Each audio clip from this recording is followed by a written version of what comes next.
Hello world, my name is Akish Lord Mullins and this is the Ak Report. Today's story, well, I have two stories coming out of New York, actually Brooklyn, New York, and one coming out of UK.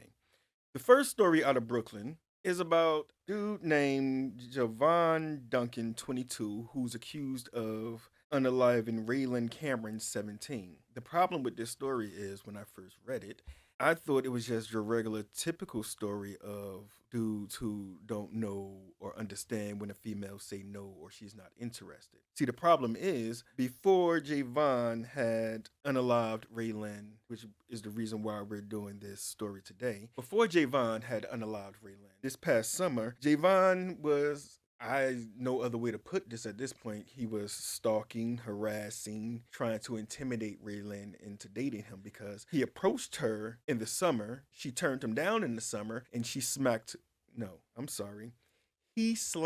her across the face.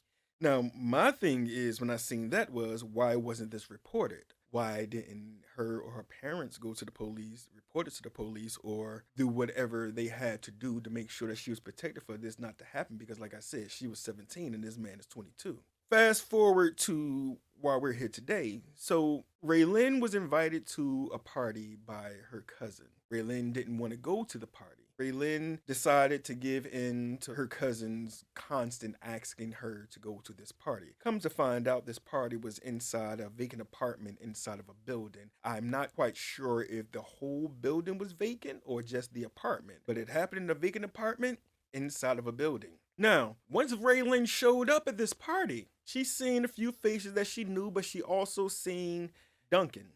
Here's where I have the problem. Her cousin asked her, begged her, talked her into going to a party that she didn't want to go to. Then when she shows up with you to this party, you not only leave her in the party alone, you leave her in a room with this man who has been harassing her for months now, alone. At some point inside that room, Raelynn and Duncan got into an argument. A lot of angry words, disrespectful words were said between the both of them because he cannot tell me. And just by the first thing, because you're respecting the summer. So she was justified in what she said. Whether or not we agree or not, people have the right to feel how they want to feel and address the situation how they want to address it when they are the ones being attacked. So allegedly, it said that she told him to suck his ping. And he said, fuck that wench. And shot her in the chest, in the heart. What makes this worse, I told you that she was there with her cousin. Her cousin left her there in the party and then came back. I guess came back. Don't know if came back. But then by the time her brother shows up to the party, her brother walks inside the building, finds his little sister inside the lobby, like trash.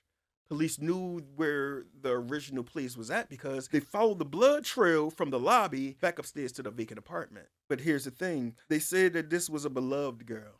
Popular. Everyone loved her. But unfortunately, no one in that party that night loved her. Not even her own family. And then to top it all off, Duncan told on himself. Because while during interrogation, he told authorities that he didn't pull the trigger, but he witnessed a friend pull the trigger. But there was no friend. Duncan lied. And what I find sad about this when I say that in our community, we have a problem. And the problem has gotten so far that people don't understand the difference between what is a snitch and what is not a snitch. The difference between when you're protecting yourself or you're protecting someone who you should not actually be protecting because you have no reason to protect them. You didn't do a crime with them. And depending on how you feel about the situation, they're not your family. They attacked you. The sad part is they said that when the paramedics came and before this girl breathed her last breath, she refused to name her attacker. I find that a problem. Luckily, mom now sees that it's a problem and everyone knows who this man is, and I hope he gets a long, long time in jail because I'm trying to understand here is if a female doesn't want you, it doesn't matter what female it is. If they don't want you, they don't want you. Move on to another one. Everybody is not going to want you. Everybody is not going to think you look how someone else may think you look. Beauty is in the eye of the beholder. But the thing that I like about this story is that even at her young age, 17, 10 days away from her 18th birthday, 10 days away from her 18th birthday, and she knew at that time, as she knew in the summer, just by looking at this man, that this is not the man that she wanted to spend or enjoy her time with. And with the outcome of the story, we can see that she was right, that this was not the type of man to spend and enjoy her time with. And as I said in the first story, there was no restraining order, there was no police report. This girl tried to live up to a dead practice in what we call the streets, the hood, or whatever the case you want to be.